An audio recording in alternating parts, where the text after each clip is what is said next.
हाय दोस्तों, welcome to the channel. और आज के इस वीडियो में हम लोग डिस्कशन करने वाले हैं एक ऐसी कंपनी जिसने जो फिलिप फिशर थे, जो कि ग्रोथ इन्वेस्टिंग में अपना पैसा लगाना चाहते थे। उन्होंने इस कंपनी को चुना, जो कि बाद में एक मल्टीनेशनल कंपनी बनी और जिसको आज पूरा वर्ल्ड जानता है, और वह कंपनी है मोटरोला।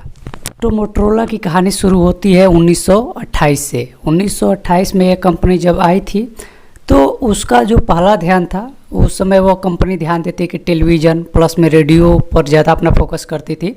लेकिन उनका जो मैनेजमेंट था वो आने वाले समय में ज़्यादा फोकस करने चाहता था वायरलेस चीज़ों पे, ताकि बिना वायर का ही काफ़ी चीज़ें हो सके, जो कि यहाँ दिखाया जा रहा है वहाँ पर दिखाया जाए या फिर यहाँ से बात किया जा रहा है तो वहाँ पर सीधे कम्युनिकेशन हो। तो इन सारी चीज़ों पर वो कंपनी फोकस करने लगी।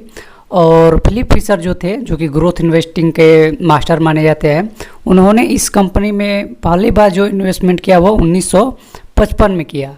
और जब इन्होंने अपना इन्वेस्टमेंट किया तो कुछ ही सालों में ये कंपनी लगभग 68% रेवेन्यू जनरेट करने लगी।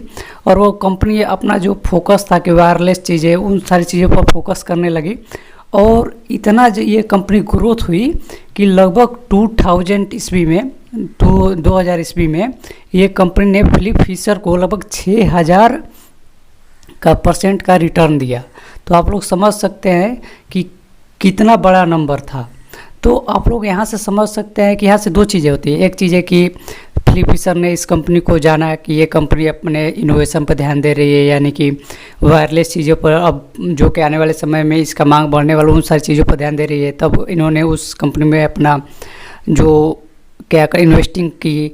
उसके बाद इनको जो रिटर्न मिला वो 2000 तक उनको लगभग 6000% का रिटर्न मिला। तो इसमें दो चीज़ें हैं कि एक तो कि उन्होंने कंपनी के ग्रोथ पर ध्यान दिया, और दूसरा कि उन्होंने लॉन्ग टर्म के लिए अपना पैसा उसमें लगाया।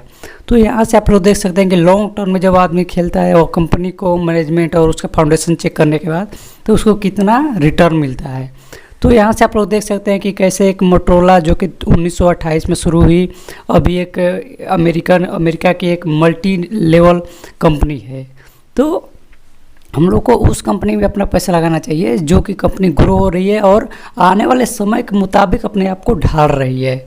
तो इस वीडियो में हम लोगों ने समझा कि कैसे मोटरोला एक 1928 में स्टार्ट हुआ और उसके बाद कैसे अपना ग्रोथ बढ़ाते चला गया और अपने इनोवेशन पर ज़्यादा ध्यान दिया, और आने वाले फ्यूचर के लिए उसने पहले से तैयारी की, और वो कंपनी दुनिया की मल्टी लेवल कंपनी में गिनी जाती है। तो चलिए मिलते हैं इसी टाइप के इंटरेस्टिंग वीडियो के साथ। तब तक के लिए बाय बाय।